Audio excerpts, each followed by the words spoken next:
Assalamu alaikum warahmatullahi wabarakatuh. Viewers, good day and welcome to another fascinatingly entertaining episode of Global Arena on my YouTube channel, Global Arena TV. I'm your host, Umar Isa Dandago. Well, for years, there has been a seriously heated and contested debate about the way the Hausa film industry here in northern Nigeria, that is Kannywood, copies or remakes Bollywood films. Critics are of the opinion that copying people who are especially religiously different from us is a gravely serious issue. They are Hindu, we are Muslims. They are Hindi, we are Hausa. But the filmmakers have adamantly been defending their stand, saying that what they are doing is exactly what the society that claims criticism wants. So what is this? A kind of double standard? And we will, of course, try to explore that in the course of the program. But what many of us don't seem to know is the fact that even the highly admired and revered Bollywood has been engaged in this act of remaking and copying films. From where? Of course, from Hollywood, the biggest, the greatest, arguably, film industry in the world. Hollywood, based in California, in the United States of America. For example, one of the biggest and greatest Bollywood movies ever produced in the world is Sholay. I said one of the, not the best, not the greatest. Sholay was made in 1975, and we saw Dharmendra and Amitabh Bachchan, but it's a remake of at least 5 films, one of which is Japanese. Gajini, another record-breaking Bollywood movie by Amir Khan, Mr. Perfectionist, is also a copy of a Tamil film with the same name, which was inspired by a Hollywood film that was made in the early 2000s called Memento. So we also, we ask, why do film industries remake each other's films? Why are the cultural, what are the cultural and religious implications to that? Plus, do we need to get a legally formal permission from one film industry before we remake their movies? Well, this and many more will be thoroughly dissected, identified, analyzed, and scrutinized by my experts on the show, on the panel. I think I have to start by saying that I'm joined from New York in the United States of America by Professor Tejaswini Ganti. She is an Indian-American anthropologist and film scholar at NYU, that is New York University. Professor, thank you very much indeed for being on the show. You are an award-winning professor there at NYU, achieving a lot of things, writing prolifically about a lot of things related to Bollywood. Thank you very much for appearing on my show. Oh, you're welcome. It's my pleasure to be here and to talk about this topic. Yeah. Also on the show, I have got a big catch for the show. He is an award-winning celebrity, Abdallah Amdaz, popularly known as Excellency. He is a film actor, West African singer, voice actor, and writer.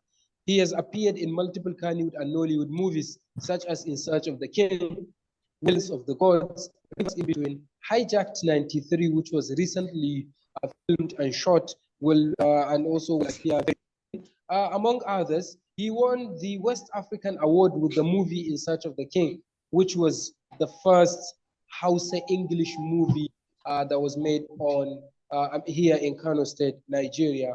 And it was the first to be shown on Africa Magic Epic. Excellency Abdallah Amdaz, thank you very much for being on the show. Thank you, Mr. Umar. Yeah, it's a pleasure to have you on the show. Yeah, Yeah, of course. And what should we know about Professor? About this? I've been doing research about the Hindi film industry that everyone now refers to as Bollywood since 1996. So it's nearly 30 years of research. And the kind of research I do was, in Bombay, field work, because I'm an anthropologist. So what we call ethnographic field work with filmmakers on film sets, kind of behind the scenes, right? So my work has been more of an analysis of the film industry and their production practices, the way they think about their audiences, the way that they think about how they're, what they're doing, and also the macro level in terms of how the transformations in the film industry over time with the coming of satellite television, now the coming of streaming, so kind of looking also at a kind of a macroeconomic approach, looking at what we call the political economy of the film industry. So both a very kind of macro level as well as a micro level, which is like, on the ground with the people. So that's how, as an anthropologist, that's how I've approached the study of the Hindi film industry. That's great, which means you serve like a consultant for Bollywood film industry, right? Not I don't think not necessarily. I don't think they're. So it's more voluntary work that you've been doing. Well, I have also my current project, which is actually looking at the role of language and translation in the Bombay film world, which involves paying attention to screenwriting and how there's so much the importance of English. So people will be surprised to know that we call it the Hindi film industry, but English plays a really important role in it. There are a lot of people who actually don't know Hindi really well. And so English is always the main link language. And so one of the book that I'm working on right now that I'm writing called Thinking in English, Speaking in Hindi, it looks at the relationship between Hindi and English in Bollywood, but it also looks at the allied industry of the dubbing world, where I was doing field work and I was researching how Hollywood films get dubbed into Hindi for the Indian market. So really looking at the negotiations around translation. What can you say? What can't you say? How do you adapt? And in one sense, it reminds me of my earlier research that I did about remaking Hollywood. So now I'm also looking at Hollywood as actually is technically being remade by being dubbed into Hindi. So that's some of the current research that I'm doing. Yeah. Wow, excellent. We hope one day we will get an opportunity to pair you with the people here in Kano State that are engaged in the business of dubbing film industry. People like Buzo and the rest. It's also a huge market here in Kano State and Northern Nigeria, where mostly Indian films are dubbed into Hausa language. And in that case, we tend to understand the messages and the themes of the Bollywood movies and the Tamil and the Telugu much more than we used to before when we were only hearing or watching them in Hindi. Thank you very much indeed, Professor Tejaswini. Excellency, Mr. Abdallah Amdaz, briefly introduce yourself. I know a lot of your fans will be happy to watch this program. My name is Abdallah Amdaz, also known as Excellency, the El Abuja. I'm a West African musician, also a scriptwriter. I'm a singer, and also I've been into music and film industry since the year 2001. I have started acting as a future as an actor in the year 2007 to date. That's all about me. Of course, thank you very much. So, Professor, let's get the ball rolling. Let me start by asking you this question. For how long have the Indians been copying and remaking the American films? And do we know why they have been engaged? Because as far back as 1975, when Sholay was made, it was inspired by at least 5 movies, like I said in the introduction. So which means it's been a very long-standing factor. But what can you say?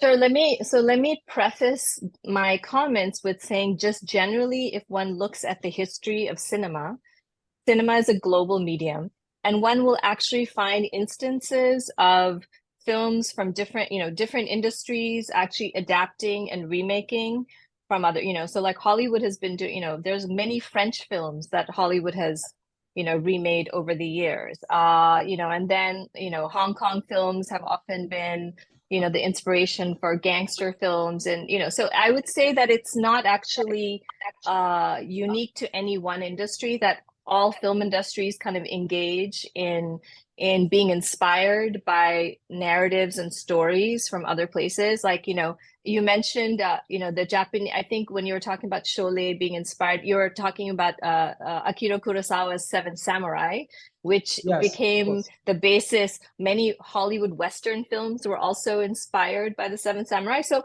I wanted to start this conversation by saying that I think cinema as a global medium, different film industries are constantly, are kind of inspired by stories from different parts of the world. Having said that, if you notice, most of the time, though, in order for a film to resonate with an audience, it has to be culture. I mean, it has to make sense culturally, right? So the other thing I want to mention, again, another just an important factor when it comes to the question of, say, quote, copying or like copyright or intellectual property.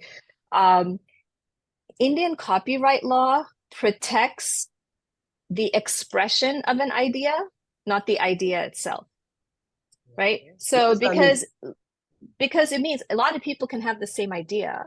You can't protect ideas. You can protect the expression, right? So in that process, so like, two people can have, I mean, think of like all of the stories, like two brothers, opposite sides of the law, right? Like such a popular theme in many Hindi films, right? Think Divar or whatever.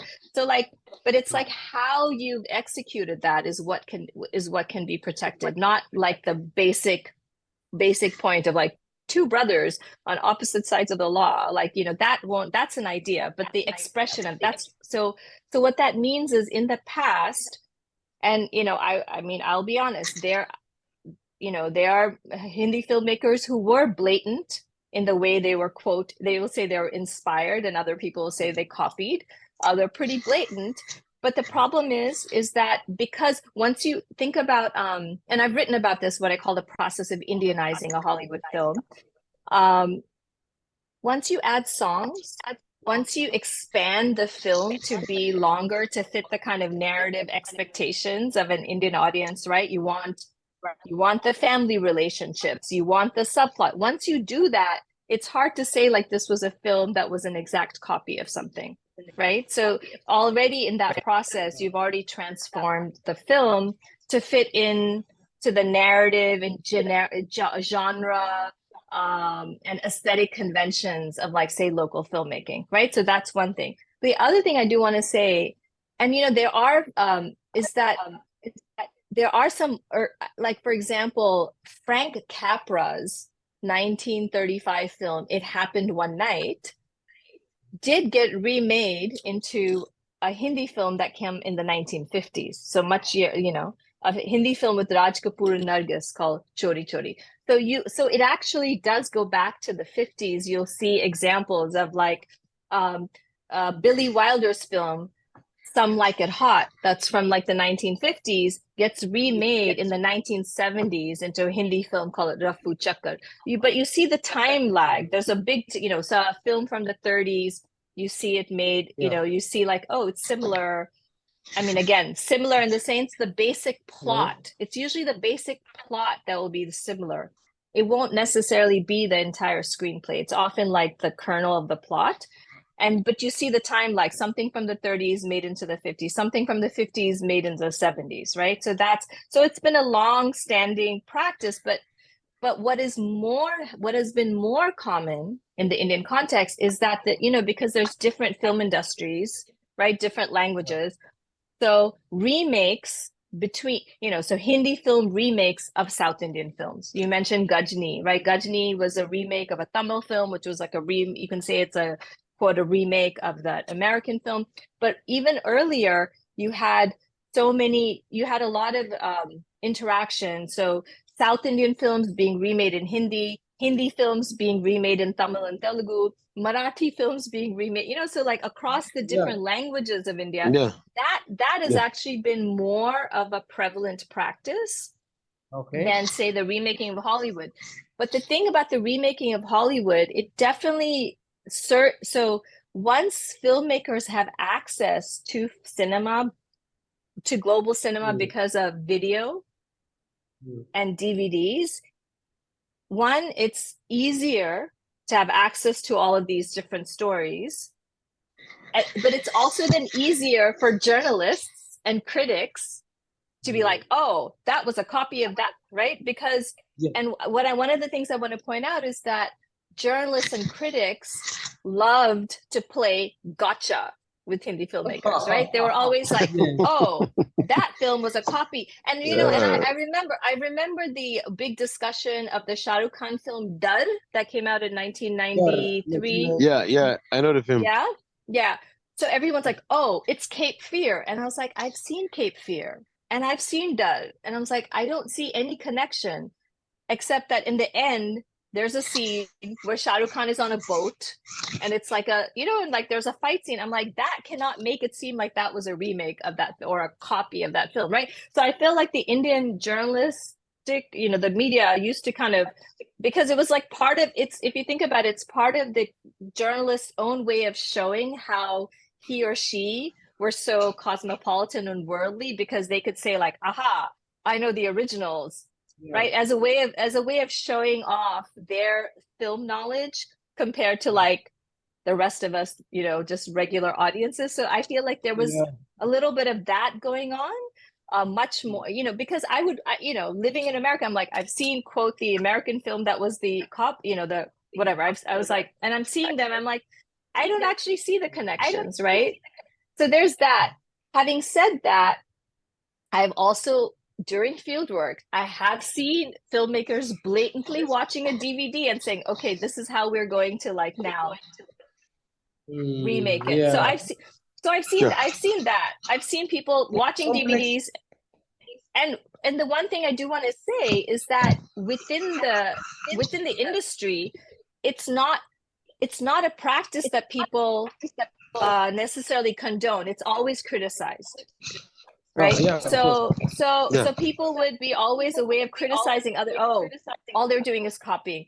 So within the industry, there were some filmmakers who were kind of like criticized, and they're always saying like, oh, those are the people. All they do, they're DVD filmmakers. They just watch a DVD and then remake it. Right. So within the film industry, it was never something that was seen as like a good practice.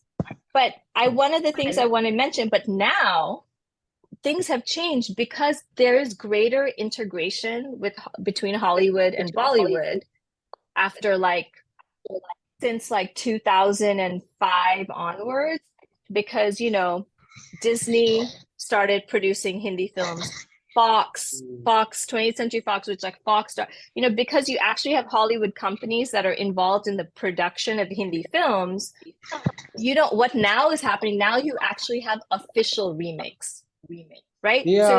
So now you have official remakes where it's like, okay, we have officially remake, you know, like for example, Lal Singh Chadda, right? It was the official remake of Forrest Gump, right? So now it's much more organized, and filmmakers tend not to do this like, I'm gonna watch a DVD and just like, you know, like that's not happening because there's a greater scrutiny. There's a greater scrutiny in terms of by Hollywood, and also because there's a greater integration between Hollywood and Bollywood now in all kinds of ways, and so it's not actually happening. In fact, now what's happening much more is a greater desire on the part of Hindi filmmakers to remake Indian films from other languages, and in that case, that has always been formal. Like people buy the remaking rights from, say, the Telugu industry or the Tamil industry. One of the biggest things that has been happening in the last 10 years is like Telugu films keep getting remade into Hindi films, or Tamil films keep getting remade into Hindi films. Like that is a greater source of, you know, material. The one place, you know, besides Hollywood, Korean cinema is another place that people are finding a lot of inspiration as well. So that's just to kind of give like a larger landscape, and I'm kind of complicating the question. Sorry. Of course, no problem. We have got to understand a lot of things from your explanation, and much later we'll be trying to unpack some of the things that you said one after another, especially with the issue of acceptance or lack of acceptance by the public of those movies remade from the American movies. Abdallah, Amdaz, Excellency, let me put this question to you. Why have you guys unapologetically copying the Bollywood films? Sure. Well, Well, I can say I can say that when the Hausa filmmakers started doing a film business, they don't have the idea of how to make an original Hausa movies, because the industry in that era, people are watching only Indian films because of the similarities they have from their religion and their traditions. You can't copy American films because of in some films you came to learn that they have sexual content. When you are going to remake those Hollywood films, your films wouldn't be considered accepted in northern Nigeria. So the northerners, the religion and the culture. yeah, the northerners, they came to realize that okay, when we said that we are going to start filmmaking, considered okay, what are we going to do now? Are we going to create our own audience, or are we going to divert the attention of the people into the Indian movies just to come and watch Hausa movies? So they came to realize that okay, we want to make a similarity to Indian to watch our movies, because okay, I can't even, because when you go to some cinemas in northern Nigeria, you're always watching Indian films like day-to-day activities. They don't have a passion for Hausa movies, unless in 1999 some filmmakers have started doing the films like Sangaya, Allura da Zare, all those films. That Allura da Zare and Sangaya are original Hausa stories, the story that deals with Hausa traditions and other things, equipment like this. But in a moment like this, the filmmakers that we have, the filmmakers, is not originally from Kano State and originally from northern Nigeria. They are coming from somewhere like Jos, but they just have a tradition of, they have the large capacity of the people that are watching Indian movies. So the directors that we have from the beginning, that those the directors that love Indian films better than love their traditions. So they used to copy Indian films and remake it in the Hausa society. They would just use some little narration just to change the Indian tradition into Hausa tradition because of the similarities they have with the film. And before they realize that, the industry have grown in this limit. And now they came to realize that if you want to go for your own movies, then you have to think for your origin stories. Look at what happens now in Hollywood and Nollywood. Like I said earlier, America has no stories.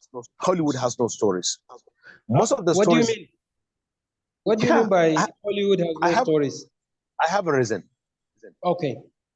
Because if you're watching Hollywood movies, most of the films are sci-fi, which was scientific fictions. The stories that are real stories that are happening in Africa, in Syria, and in India, and mostly like in Nigeria. Then I have so many films that I watch from Hollywood that are the real stories that happen in northern Nigeria, particularly in Kano. Can you give us examples? There is a film, when you go and watch Black Panther. Did you ever watch Black Panther? There are some things, particularly they're doing these things to narrate what happens in Maiduguri, to narrate what happens in Boko Haram situation. So when America is, they're always telling the people what is happening in the world, how they have the power, how they have their own powers, and how they have the right to tell their stories into the way that you can understand. America is the most superpower country. Are you saying that this is kind of that the Hollywood has been engaged in sourcing stories from different countries based on what is happening globally? Yeah, this is what Hollywood did. But in Nigeria, due to the lack of, in northern Nigeria, due to the lack of financial activities, the only film that you can copy and make it successfully is the Indian films because of the similarities of the religion and similarities of the tradition. Yeah. So your film industry has been criticized heavily for not being original. There's a lot of problems with originality. You don't have your own story. Before we are not doing original films, but now we have some little producers who are into business, and they are trying to change the narration. They are trying to change the narration into a real original Hausa stories. For example, like Abiri Musa Jammaji, like Mala Aminu Sera. They are always trying to do their best to change the narration, of coffin Indian films into a Hausa films. Okay. Yeah, sure, of course. Even though Aminu Sera is also has also been copying one or the other directly the Indian movies. Of course, in most of his top hit movies that he has produced so far. So, as I told you earlier, before Kannywood, they are copying from Indians, 100%. They are copying from Indian, 100%. If you look at the structure of the Hausa film industry, you find a song. They are doing the way they are taking their songs, the way they are doing their films, the way they are telling their stories. It doesn't have similarities with Indian films unless you came to the language. Because as I know, film has nothing to do with religion and tradition, because film has no language. The only message you put inside your story, that's the only thing you can call it. Because film is not a Muslim, and he's not a Christian, and he's not a pagan. Film, he has his own religion by himself. Yes, Abdallah Amdaz, we are supposed to be guided by our religions, Muslims, for example. No, in northern Nigeria, we are guided by religion. In northern Nigeria, but in the Western world, in the Western world, film has no religion. Yeah, those guys have admitted to be secular. You guys have not. Yeah. You always try to tell the world that you are guided by the religion of Islam, even though your actions are going contrary to you. That's why we are copying from Indians. Because most of the Indian films, if you're watching that films, they have the similarities with. But now, the industry has changed. The industry has changed. We came to realize that we have our own original stories like Tejaswini, like Ermadabo, and all these incidents that happen in northern Nigeria. We have a right to tell the world about our own original stories. Now, this is what we have been doing.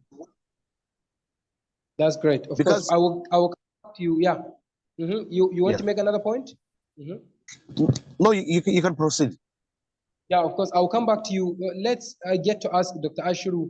Tukur, briefly, Doctor, welcome to the show. I think I have to make this introduction. Dr. Ashiru is a lecturer from Bayero University, Kano, at the Department of Communication. He had his PhD in this very issue that we're talking about of film remakes, especially by Kannywood film industry of Abdallah Amdaz, those that are copying films from Bollywood. Dr. Ashiru, thank you very much for being on the show. Let me come once again. Good afternoon, everyone. Yes, actually, I listened to the contribution, especially from Abdallah Amdaz and from Professor Ganti. They have said a lot, actually. But what we are talking of, the remaking update, or like giving a kind of something has been done and now we are now reviewing it. It has its own basis, theoretical basis, actually. When we look into the writings of since 1960s, the writing of Julia Kristeva and associate, actually they wrote a lot on the issue of how film story is formed. She called it content then, media content, in whatever form, whether audio, video, films inclusive. She came with a term called a kind of intertextuality. Intertextuality means that text, there is no originality in terms of text formation. To her, the writer of a story now was once a reader of other stories. So when he or she comes to put a pen down on papers, the long accumulated experience is what she normally puts on the paper to create her own story. because as she's now the writer, the author, the writer of her own story, she was once the reader of other stories. So that is why she said media content is permutation of other content called intertextuality. So to her and her associates, there is no originality in terms of text formation. Okay, so whoever writes a story is deemed to be copying or rather regurgitating his experiences and put them on paper. That is why to people like me that I am now... Is it a problem? Yes. What I'm saying is, we are now talking of whether the film is original or film is not original, is a remake. You know, basically, before you create a story to tell, before you produce a film, you must have a story to tell. Because each film must have a story to tell, isn't it? So I'm saying that theoretically, it has its basis that there is no originality in terms of text formation. So we cannot say that this film is original or this industry is copying from this industry. Globally, they copy, or rather they get inspiration. Like Indian films, they say we get inspiration. And 99% of, let me put it this way, 99% of Hindi films are inspired by Hollywood films. Even Hollywood that we are talking about now, a lot of Hollywood, especially comedy, they got inspired from French, right? And Mexican, like especially comedy films. So you see, a film, you can see an element of film produced and released in Hollywood. You can see that it inspired another film in Bollywood, and you can see the same thing in Nollywood. So it goes around like this. Story goes around like this, especially now that we are in a global world. When the industry release a particular film, that film can inspire a lot of productions in other film industries from different contexts. Like, let me give you an example. For example, there is one popular film of Hollywood called Stepmom. Initially, Stepmom was a Hollywood film, but that same film was picked and reworked in Hindi film, and they call it Stepmother. Are you with me? They call it Stepmother, and that same film was picked and worked by a Kannywood film producer. Are you with me? And they call it like they call it sorry. Sorry, not Kisherwa. That film is the film was released by FKD Film Production, produced and directed by the film features Hadiza Saima, you know, like she. I wanted to remember the name of the film. Stepmom to Stepmother to a Kannywood film. I forgot the title, but maybe before the end of my discussion, I can remember the title of the film. Likewise, we can see a lot of things like Ankur Arora case. Ankur Arora murder case. Initially, the film was a Hollywood film, and it was picked and worked by Hindi film production, by a film production under the film industry. And the same film was picked and worked by Mansur Sadiq in Kannywood, and it is called, there in India, it's called Ankur Arora murder case. And here we call it Asibiti. Asibiti means hospital. So the film is Zuria. The film is Zuria. So from stepmom to what? Stepmother.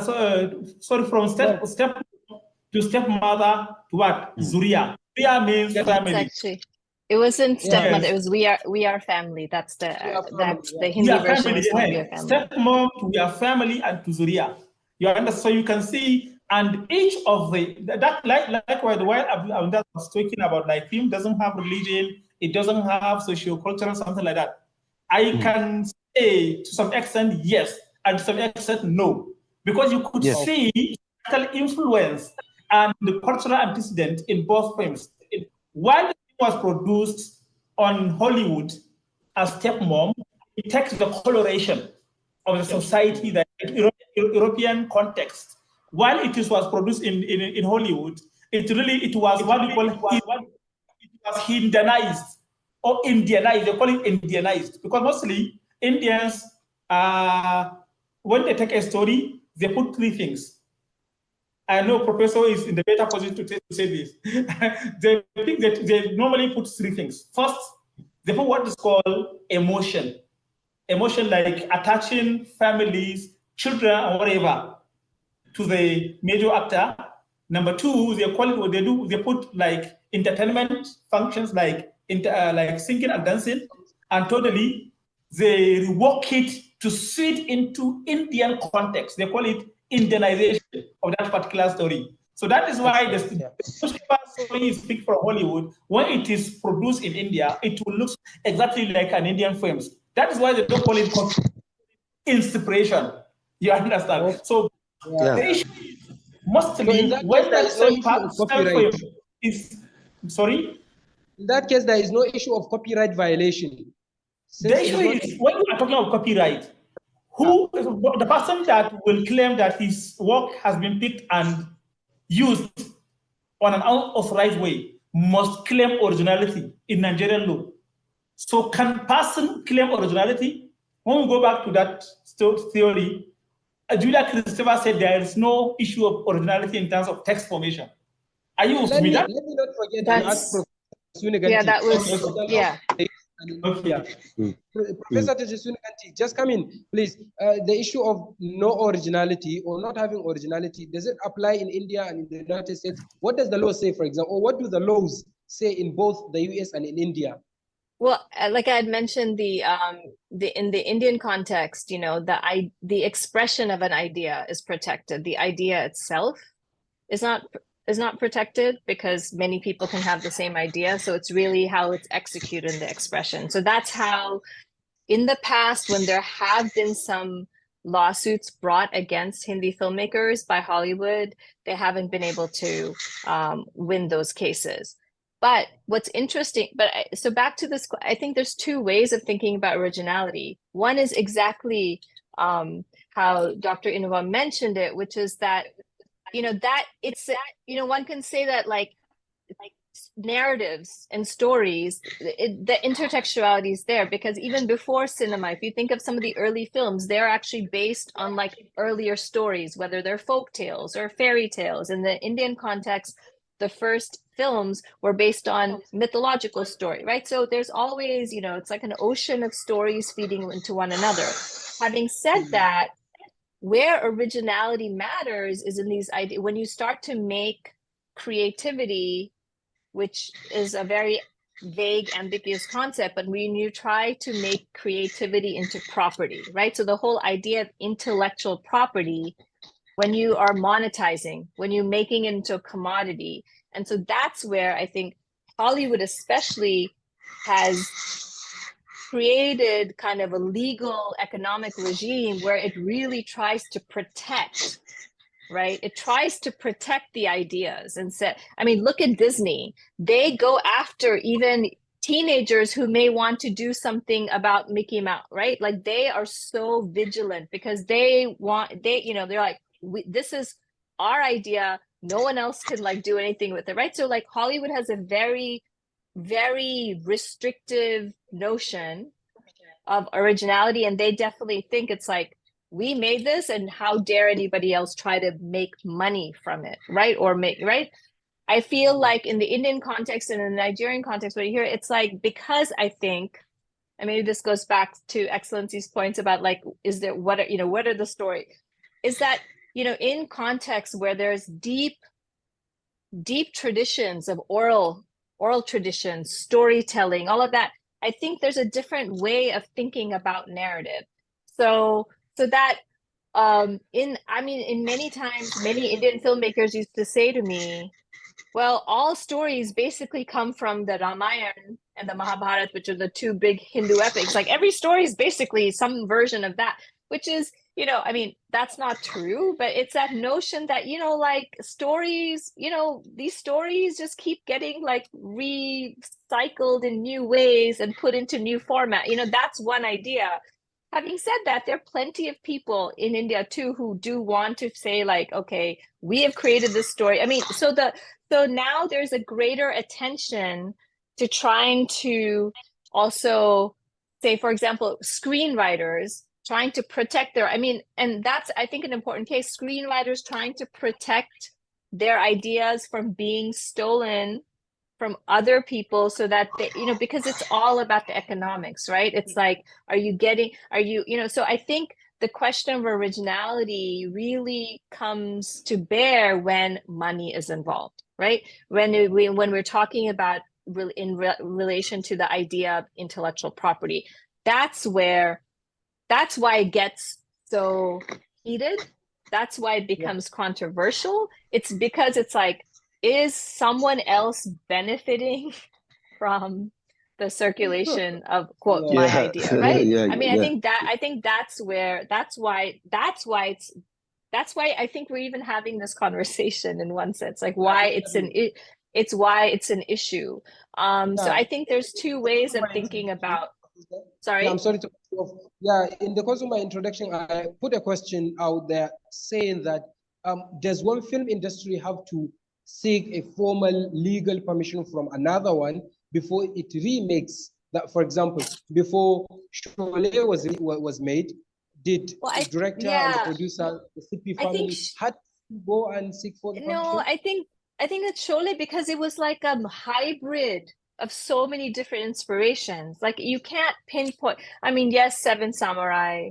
Yes, like certain, you know, I mean, it was too many different types of, and there's so many dimensions of Sholay that are very, I mean, I can't say anything other than they're just like very Indian, you know? So, you know, like, especially when it has to do with like that, you know, the way they're showing the family relations, right? Like Tukur and also the whole widow, like, you know, and anyway, there's so many other dimensions of Sholay.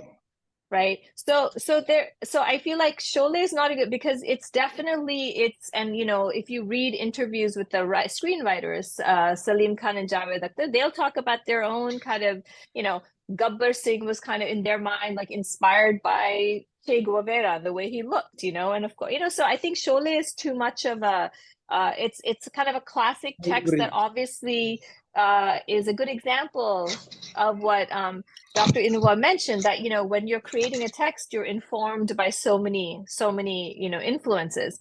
But something like Stepmom, you know, Dharma Productions, Karan Johar, they took the permission because I think they decided, like, we like the premise, we like the plot points of this film. And, you know, and this is the other thing to think about. What it's interesting to think about, which are the films across industries that get remade, right? So when the Indian films are being, you know, say now, because now everything's an official remake, because as I said, the integration between Hollywood and Bollywood is such that most Hindi filmmakers won't actually try to do something now, you know, that they'll just say we're inspired. They will actually get permission because now it's just too public. And they don't, and you know, and there's just like too much I think reputation and money at stake. So then you have to see, well, what are the things that seem to filmmakers? There's two reasons why people, I would say, why remakes are done. One is to reduce the risk and uncertainty of box office failure, because filmmaking is a highly uncertain, unpredictable, and risky business. Lots of money involved. No one ever knows what people really want to watch. I mean, it's, as audiences, we're very unpredictable, regardless of what filmmakers are always saying. You know, they're always saying audiences want, but they don't really know what we all want, right? So it's highly unpredictable. So one reason it's like, oh, look, so in the Indian context, when Hindi filmmakers remake South Indian films, they're usually remaking the South Indian films that are super successful. They're like, okay, this was a huge box office hit, at least in one part of India. So a lot of people liked it. So perhaps that means there's a chance that a lot of other people will like it, right? So like we have to, obviously it gets changed, you know, once you change the language and you change the context, obviously it's getting changed. So that's one reason. It's like, if we can try to somehow figure out how to make a success, That's one reason why something gets remade if it's really successful. Okay. I think Okay. I think when Indian filmmakers are looking at like other parts of the world, like whether it's Hollywood or Korean films or even some other industries, I think they're looking at things that they think either it's novelty, it's like, oh, that's an interesting story, like that would be kind of interesting to try to do, right? But it still has to feel like it makes sense culturally within. Back to the question of why is it that the northern Nigerian filmmakers are so inspired by Indian film. It's like it has to seem like it makes sense culturally to adapt, right? Yeah. So that's the thing. It's like, so in that sense, like when filmmakers are trying to adapt or remake films from other places, it's because they see something in that film. They see something in that story that they think, well, first, I think it has to resonate with them. They have to think it's interesting. And then they think, oh, you know what? There's a possibility for this to resonate with people here, right? So I think that's also an important dimension. Those are like the two, so one is an economic reason. The other one is like a, kind of a cultural reason. But both of them are in the service of like trying to make successful films, right? Because in the end, we're talking about mainstream filmmakers. They want to make hits. They want lots of people to come and see their films, right? That's their goal. They want as many people to watch their films. So these are I want to say that often remakes and adaptations are like risk reduction enterprises, right? Okay. Yeah. Abdallah, Amdaz, come into this issue. There has been a lot of debate, like I said in the course of my introduction, that a lot of people have been criticizing you for copying the Bollywood films. What have your responses and reactions been whenever you hear people criticizing you for copying the Bollywood films, for example? What do you normally tell people, especially your critics? Anytime when I heard something like this from someone, the only thing that I'm trying to tell him is that if you guys want to watch a film, an original story of Hausa stories, so you have to do three things. You have to stop copying from Western civilization. You don't have a right to criticize us when we have shot a movie with our own stories, because the audience we have, if you go to the if you can go to the similarities, most of the people, they don't love to watch your films. Like otherwise, I have made a film which was Nahawa. Some of the people know that film Nahawa Bagabada Gababa. When I'm trying to do this film, is the original Hausa stories, how a Hausa person will marry more than 2 wives. He doesn't have a right to marry 1 wife, but he insisted to marry 3 wives just to for his own interest. So when I'm trying to do this film, one of the people say that who watched this film? Who watched this film? The story is so weak, and the settings of the film, it's too local settings. It shows so much poverty. The problem that we have, most of the audience that we have, they love to watch the materialism life. In original Hausa stuff, too much fancy stuff.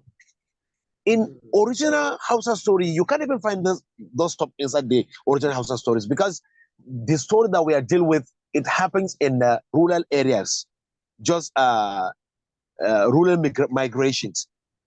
Because you can, if you go to GRA, you can't even find like 20 people sitting there gossiping about people. They have their own original story. When you come to some places like Brigades, like Kurna Asabe, like Region Lemu, this is where the stories are. This is where the original stories are. And the people of Kurna Asabe and the people of Region Lemu and the people of Brigade, they don't love to watch their own original stories. They prefer to watch the Americans. They prefer to watch the Americans. They prefer to watch the Indians. So if you want to have that audience mind, then you have to copy from Indians. The problem is that continue retaining them. The problem that we have is most of our film makers, they don't want to promote their films. They don't want to promote them. They don't have money to promote the films. They don't have market to sell the film.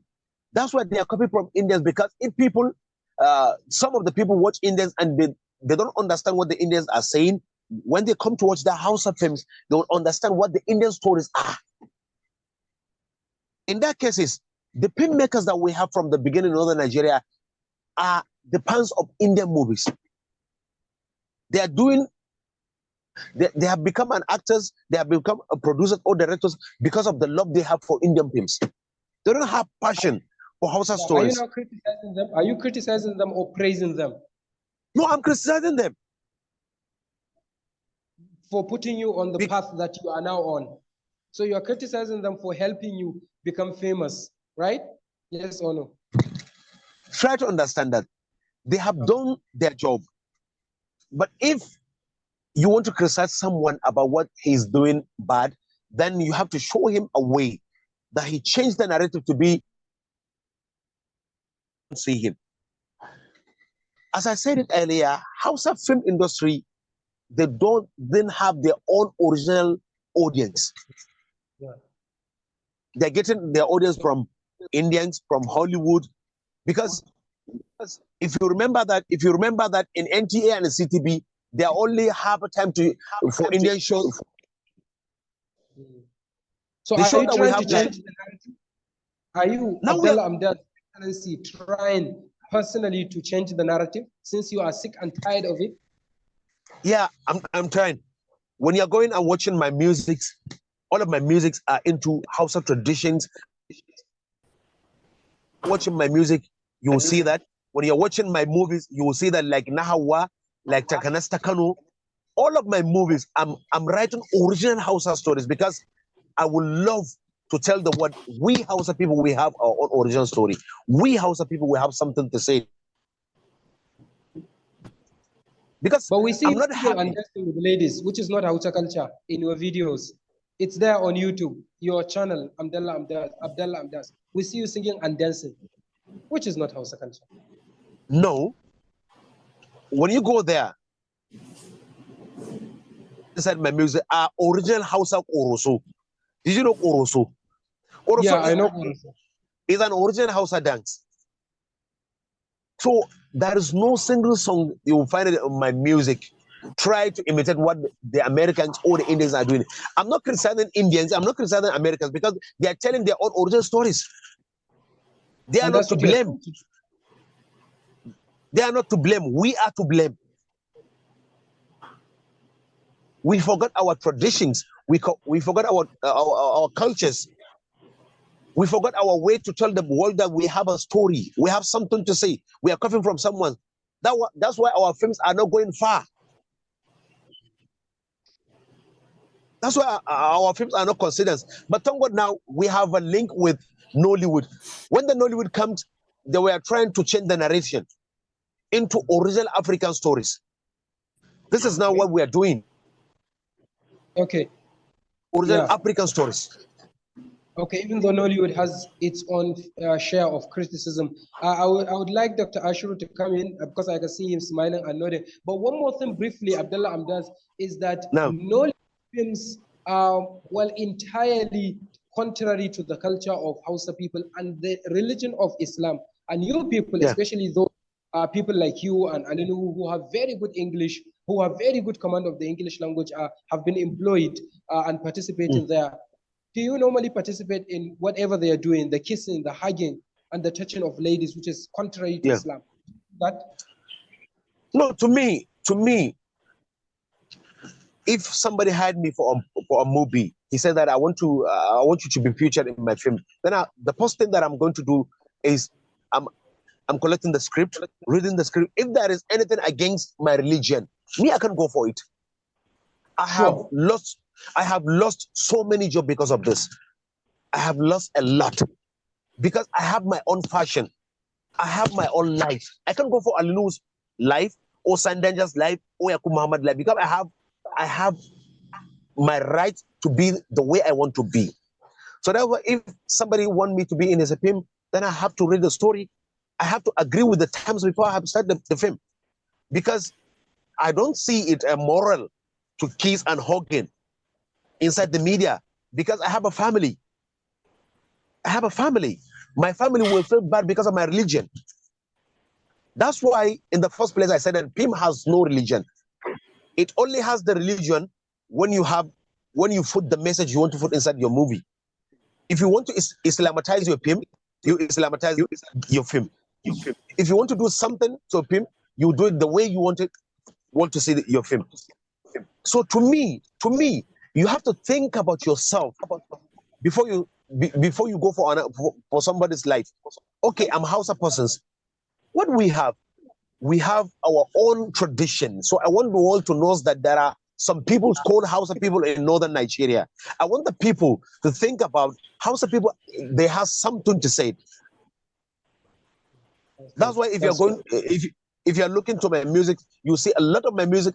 I'm doing Hausa traditions, like Fulani Hausa dresses inside my music, because I don't want to be blamed. I don't want to be blamed by coughing from other countries or other traditions while I'm not part of them. Yeah, that's very good, Abdallah Amdaz, Excellency. Dr. Ashiru, I want you to briefly unpack the complexity of the debates that we have here in northern Nigeria against Excellency's film industry, Kannywood. I would like Professor Tejaswini Ganti to understand how serious our people talk about this issue, how seriously they consider this issue of copying other film industries, for example. I have a question. That, I think all of you can understand. So I actually want more explanation of when everyone's saying the copying and it's like there's no, like to me, I've seen little bits on YouTube of some of that, if you type in Hausa and Bollywood, like, you get a lot of content. I'm just trying to figure out, like, from my perspective, I'm like they don't seem like Indian films to me at all, right? Sure, yes, there's songs, but that doesn't make it, Indian. It's like, the songs are in Hausa and, and the actor, and the films are being set, in northern Nigeria. So I'm curious as to, like, what actually, is it just the plots that are like, become like some kind of raw material that then get, I'm just wondering, Dr. Ashiru, is it like, just like how I've written about the Indianization of Hollywood, like can one say there's like the Hausaization of Hindi cinema to like make it, obviously it will be fitting into the local kind of, social and cultural context. I would like to actually know more about what, because it's not going to be like a Xerox, right? So I'm just trying to, like, it's not a Xerox. I'm trying to understand what is the core of, like, why the debate is there. It's like, oh, everything is just a copy. Like, what is actually being copied is what I'm actually very curious. If that makes sense. Yeah. Yeah, of course it does. Dr. Ashiru, can you come in? Your PhD thesis, I think, is going to answer this question because it has captured some films that have been adapted from Bollywood. What more can you say to Professor Tejaswini Ganti and to our wider audiences? I wanted to talk since, actually, because a lot of things have been said and it touches a lot of my thinking.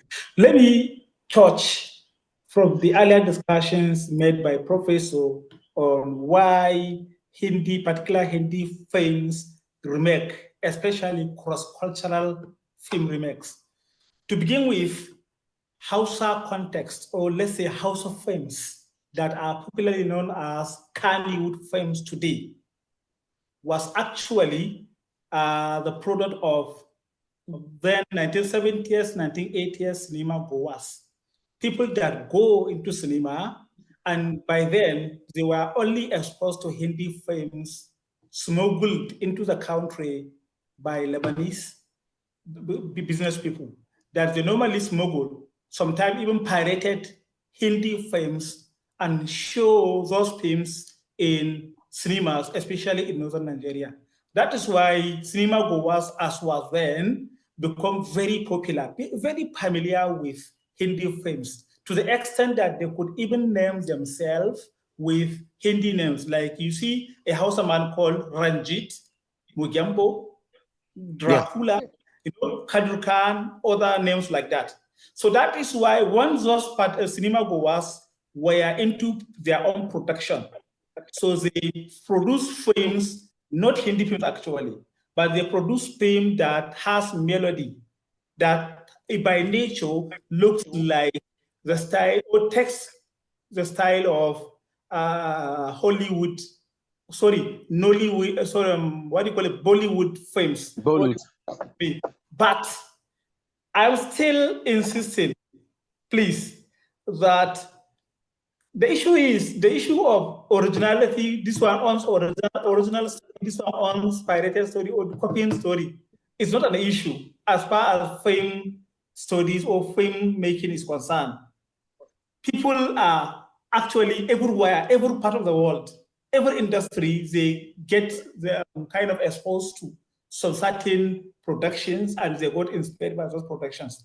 Coming down to like why Hausa films remake Hindi films, professors answered some question which was like a kind of global discussions, because of those people that mostly put their money to produce films. One of the reasons why people remake films is because of what? Mostly remakes appease shareholders. Remakes appease shareholders. I have the money. I want to invest my money into making films. Now a producer comes to me with a story. The story that is remake of something that I knew already, something that generated my interest, something that I know when I invest my money there, I cannot lose. I can simply go and invest my money. That is why we said remakes appease shareholders. That is why mostly, the remakes in Hausa context or Hausa film production company was like, especially during the early 1990s. Number two, we said everything now is based on something else. You just work overnight and you say you want to create a film without thinking of something that has happened. So when you are producing film, you are always regurgitating what you have experienced from other people's production. That is why you see people are saying that Hausa filmmakers are copying. They are actually not copying, but sometimes, mostly they get inspirations from production, especially the production that they were very much acquainted with, like which was Hindi films. Then you have to know that mostly film remakes it generates much attention. For example, the film that is very popular, an Indian film that is very popular that generated much attention. Like let me think of any film like Kick or Krish, any other film. Understand? So if I know that there was a film called Kick and during its release it generated, like it contributed a lot to the box office, are you with me? That a lot of money was generated with the release of that film. So now I may think of remaking something or doing something that would look like Kick. Are you? So this is another reason why Hausa filmmakers mostly do something. Also, sometimes remakes actually work. What I mean is it work. Parents that watch a film and they got something beneficial out of what they watch, now they can recommend something to their children and their younger ones. That is why when you remake a film, are you with me, of a popular film, that film you are making now will get recommendation. Elders will recommend the films to either their children or their younger ones. So that is, you see, there are a lot of, maybe people are claiming that there are a lot of copies in. And according to what Professor was asking, how actually Hausa film industry is copying. Hausa film industry is not copying only from Hindi films. There are films like Dangerous Twins. Dangerous Twins was a Nollywood film, right? Nollywood films that was copied and that was reworked it spent a production of Audiga films by Babakarami here in Kannywood. That film was not actually from Nollywood. It is a film. Why this film happened is because Babakarami grew up in Lagos. He was very used to Lagos culture, or Southern Nigerian culture. That is why while he came, he was in the area and he's into film production. So he had to use his own experience of being in Lagos. So he had to get inspired from that film, Dangerous Twins, and produce something here called Audiga. I use me, but with different content. Look at another film, Bombay to Goa, was an Indian film actually. Bombay to Goa, film, and it was very, very well-known film. Then Nazir Bangadia was a producer of a film called Hanyar Kano. You see, Hanyar Kano is entirely a disguise, unacknowledged remix of Bombay to Goa film. Because when you look at Hanyar Kano, the films were actually Hausanized. Everything, it only carries the title and a physical outlook of how the film was, or how the kinds of the initial film was looking alike. But this time around, everything was domesticated and was really contextualized to suit into your cultural society. So that is why we said, and number two, sometimes we when you say maybe in our culture, it's hardly like if a guy wants to be in love with a lady, you have them singing and dancing. But as a filmmaker introduced singing and dancing into their films, that is why people are claiming that they are taking, like they are copying or they are taking inspirations from how Hindi films do their own film, which is hardly without singing and dancing. Yes. Issue to do with like marital issues. I told you the other time that Hindi films, they always have their emotions. You see family, children, sometimes like the mother-in-law, sometimes problem eminent from mother-in-law. And so this time, because of similarity in character, because there are a lot of studies that showcase that Hausa has the same similarity in, like, maybe the Hausa culture is to some extent similar to Hindi culture. That is why when you see something cultural portrayed or showcased in Hindi film, so that's the same culture that is shown in Hindi film, you see it working here in Kannywood film. That is why people are saying that Hausa films are Hindi films. Issue of rivalry, issue of someone accumulating, like somebody holding important position, political position, Yeah, the politics are similar. In a way, looting public treasury, you get somebody, you get somebody that maybe is because of the similarities we have with them. Are you talking to me?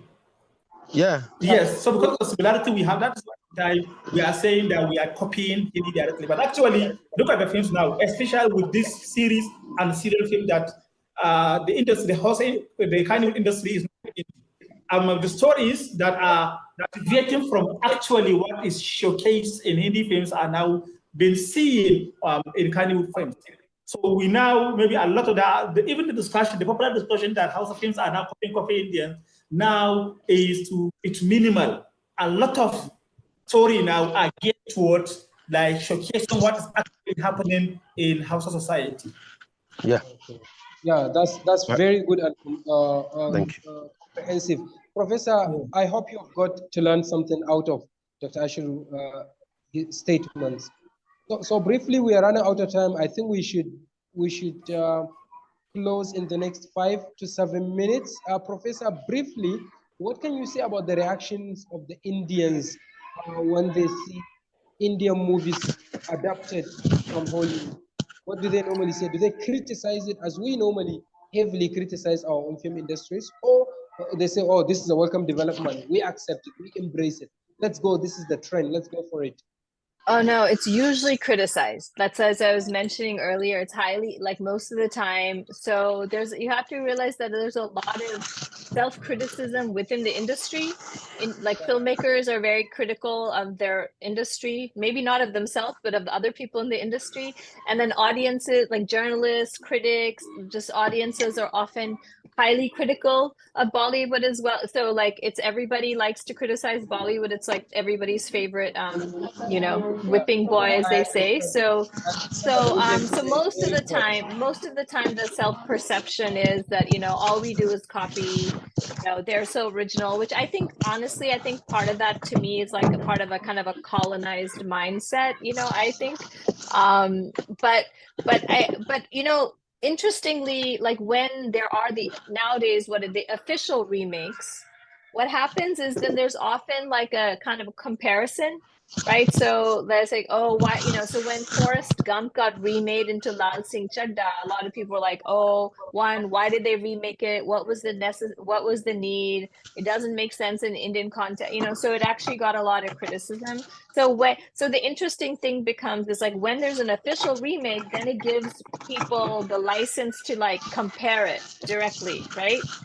And to be critical. When it was like unofficial in the earlier times, when it was like, is it not, it was actually a little bit more ambiguous because they weren't always doing everything exactly the same. The official remakes are often much closer to the film that's being remade, whereas the kind of all of the history of the unofficial remakes or adaptations, there was a lot more Indianization. There was a lot more things added, so that made things a little bit more ambiguous. But most of the time, I want to say, most of the time, the general sentiment by people is that it's not a good thing, and there's always a lot of criticism, like why can't we come up with original, like there's a lot of self-criticism about like, needing to be original. There's so many original stories in India. Why are they not, like kind of similar to some of the points that Excellency was making. Those similar points are constantly being made in India as well, so but then, I live in the US. Hollywood also gets lots of criticism. All Really? people here. Yeah. So in America, Hollywood is criticized. All they're doing is making superhero movies, right? It's like all they do is make movies from comic books. All they do is they make movies about toys, Barbie, right? So they're making movies from toys. They're making movies from comic books. They're making movies from TV shows. That's why I says that. There was That's something why called I the says that. Emoji. Yeah, Emoji movie. They made a movie from video games, the Super Mario Brother. So in the US, people are saying Hollywood also, all it does is basically make franchise movies, and it's not interested in, kind of interesting or like risky storytelling. But in the US, there's a whole other realm, the independent, indie films, independent cinema. So like that is always seen as like, okay, they're taking risks, right? But mainstream Hollywood is constantly criticized by, film critics, other filmmakers, journalists for like being very unoriginal, because all they do is and in Hollywood keeps remaking its own films. Yeah, of Right. course. So it keeps remaking earlier films. And think of how many Spider-Mans we have. Think of how many Batmans there are. They keep getting rebooted. So, that's Another what I'm saying. This example. discussion is constant That's in Oliver. that's why it says that America has no story. Well, That's why it says that. That's why it says that. Of course, to reinforce Professor Tejaswini's point is that there are two films that were made almost in the same year, 2013, I think. One is White House Down, and the other one is Olympus Has Fallen. The storylines are both similar, are almost the same, because it involves some terrorists, not quote unquote Arab terrorists or Islamists and so on and so forth, attacking the White House, trying to assassinate them with some outside help from some top government officials. So this one also kind of reinforced your own earlier assertions that both Hollywood is engaged in remaking its own movies. Briefly, what next do I have? I think we have exhausted almost all of the things that I have. But okay, let me finally hear your final words. Dr. Ashiru, what can you finally say? What I'm going to say is, even though people criticize these remakes, particularly cross-cultural film remakes, but to me, I enjoy it. You ask me why? Why? Because virtually all films that were remade, you see them, the originals were really generated much attention and they had large audience, likewise the remakes. When you take Hausa Contest, for example, Jabtak Hijab, which was Hollywood film, directed by Yash Chopra, I think in 2012. Yeah, you see, before he died. The original remake of that film, Nida Kemandachi, got a lot of, got acceptance widely among Hausa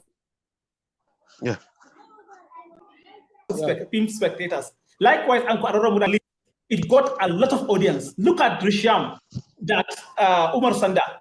Look at Ashki too. Kudiri. Look at Hey Baby, Atache, Bombay to Goa by Raj Pendokar, which was remade by Kano. Kaki also, Anna Muslim. Barfi, right? Nkrumah, Rastri, Bagin Kishi, Kik, Waska. Even though Kik was from Waska was from 3 films. From Kik, from Krish, and from all Telugu films, which is Bila. 3 films were appropriated and made, and Waska was made out of the 3 films. And look at how Waska got acceptance within a large house of spectators. So that is why I said I like films. Even people that are criticizing remakes, like cross-cultural remakes, they go for it, they watch it, and they enjoy it. So I see no harm in making films, actually. I see no harm in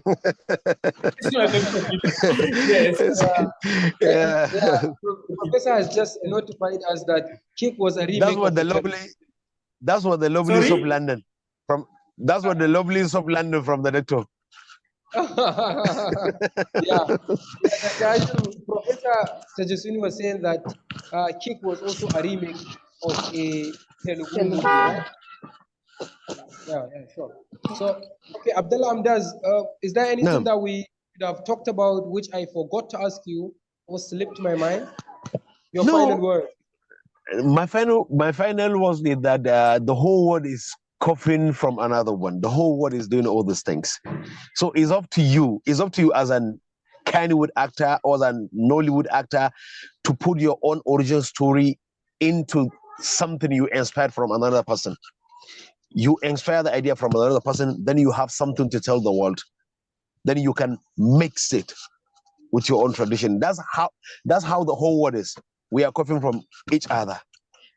So I don't feel ashamed when somebody says that you're coughing from someone. What I'm going to say is I have my own original story that I want to tell you. That's why I'm inspired something from someone to attach your mind, to make you feel that as you're watching from someone you love to watch their movies. That's great, of course. Yeah. Professor, your final words. I think everything's been said, but I wanted to kind of repeat what Dr. Ashiru had said. I mean, I agree. I think, like I said, film and cinema is a global medium. And from the beginning of cinema, like from 1895, like as soon as like you started having motion picture technology traveled the world very quickly, and people all over the world started making films. So I think film has always been kind of a global phenomenon from the outset, and I think, and I do want to say that I agree with Dr. Ashiru. Like I prefer the Hindi remakes of the Hollywood films because I want my songs, I want my emotions, I want that whole thing. So I actually prefer I'd rather watch the Hindi versions of Hollywood films because I think I enjoy them more. So yeah, so I'll just leave it at that. Yeah, who is your favorite Bollywood celebrity? Oh my goodness. Well, it depends on generations. Of course, Shah Rukh Khan. and Amitabh Bachchan, because like from my age. But I will tell you my all-time favorite Hindi film. I have one all-time. I have many favorites, but my all-time favorite Hindi film is Amar Akbar Anthony from 1977. Yeah. That is my all-time favorite film. I have watched it over 50 times. I know it by heart. I know that film. I love that film. So anyway, to me, it's the best film in the world. We have different choice. My best actor was Prince Mahesh Babu. Oh, okay. The second actor that I love to watch his film is Amir Khan. Yes, Mr. Perfectionist. Mr. Perfectionist. Yes. Yeah, Mr. Perfectionist. Yes. Like it's very interesting. Yeah. As well. I have to admit that I have been inspired and influenced by Three Idiots. Of course, it's one of the one of the best movies I ever watched. I love Three Idiots. I agree. I agree. Professor, did you know that I myself have the intention to remake Three Idiots? Wow. I have the intention because I want to do it in a way that somebody if sees that they say, this is a Three Idiot, but in another way. The name is Sahoro the Sahorama. And I changed the title into Sahoro the Sahorama. Yeah, which is Idiot? Two Idiots, which is Two Idiots. Yeah, Sahoro the Sahorama. Wow, that's great.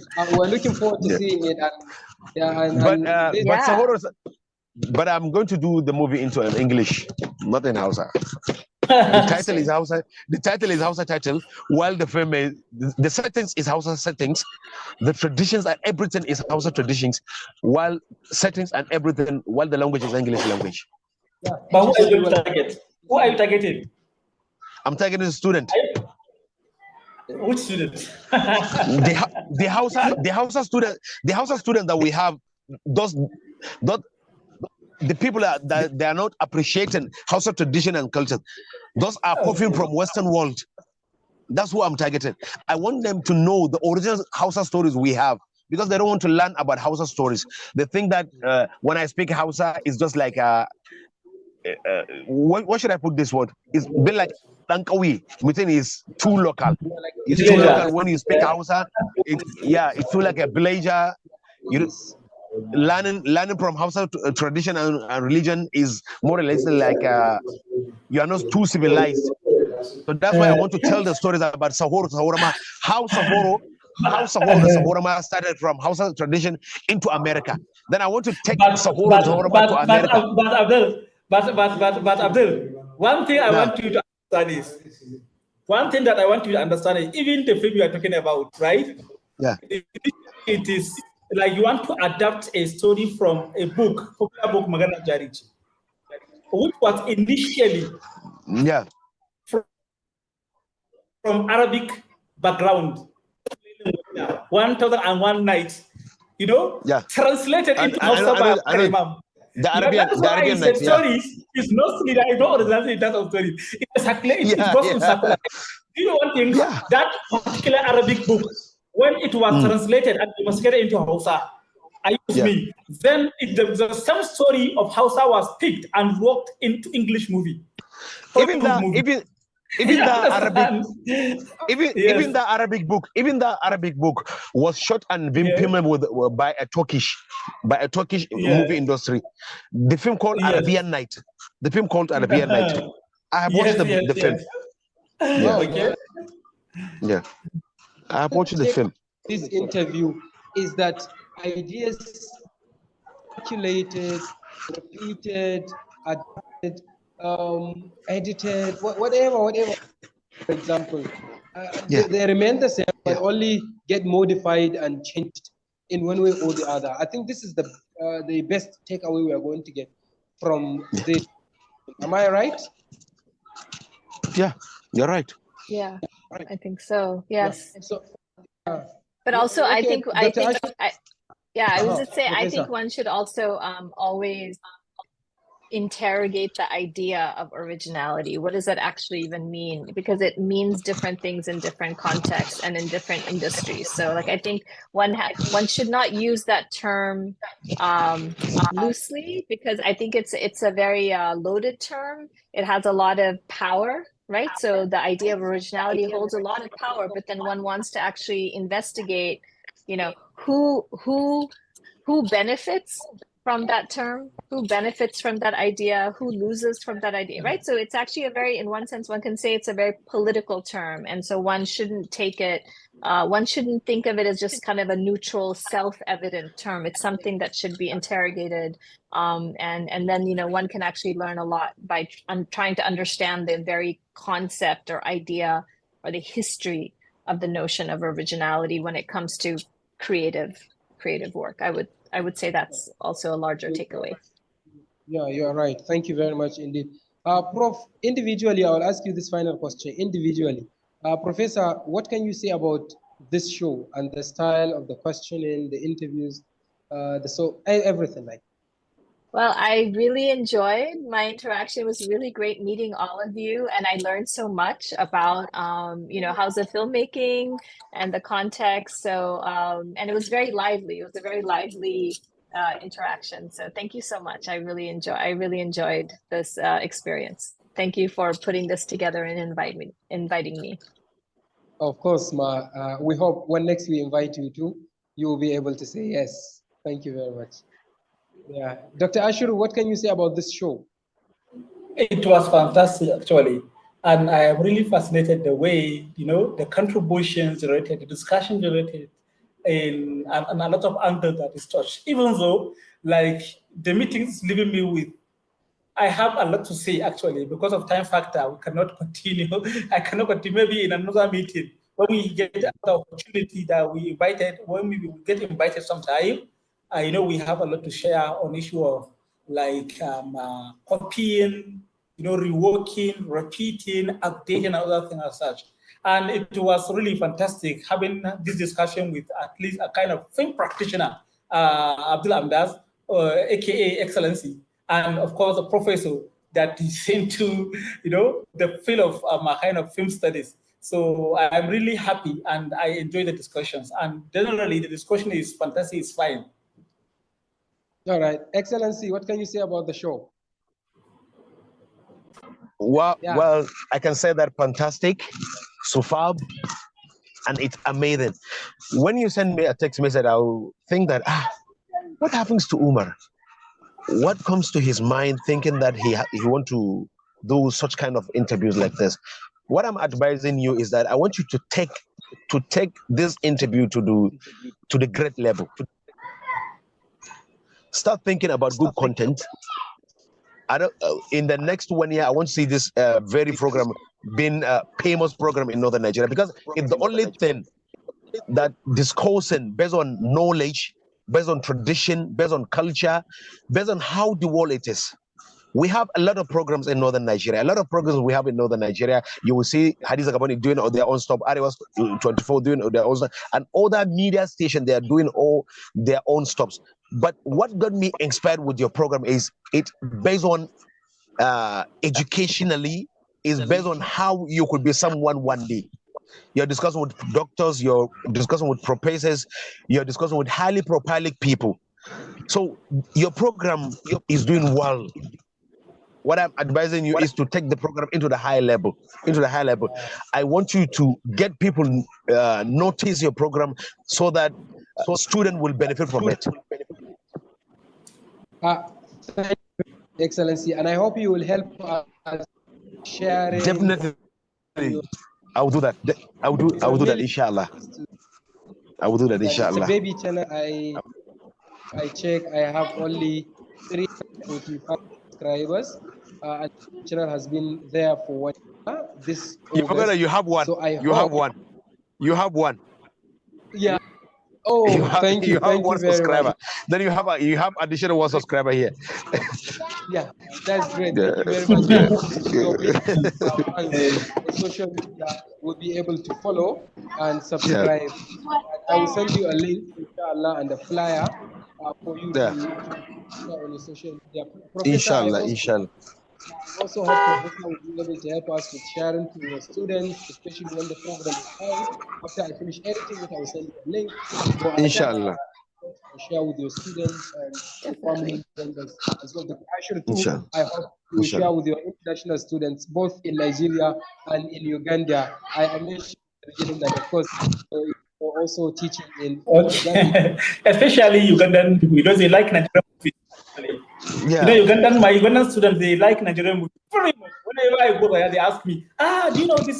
They'll be calling names of popular in Nigeria. Do you know this? I say, yes, I know them.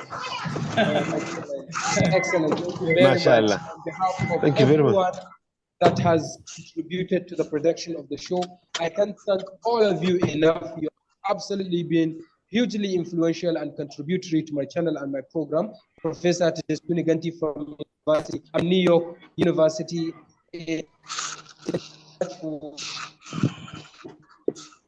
From UK and Kampala, and Abdallah, Amdaz, Excellency.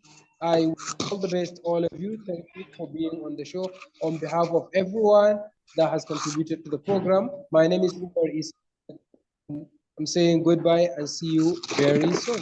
Bye. Goodbye. Thank you. Goodbye, Bye. Prof. Namaste. Goodbye, bro. Goodbye, Professor. Oh, I will say namaste. Namaste. Yeah. Goodbye. Namaste.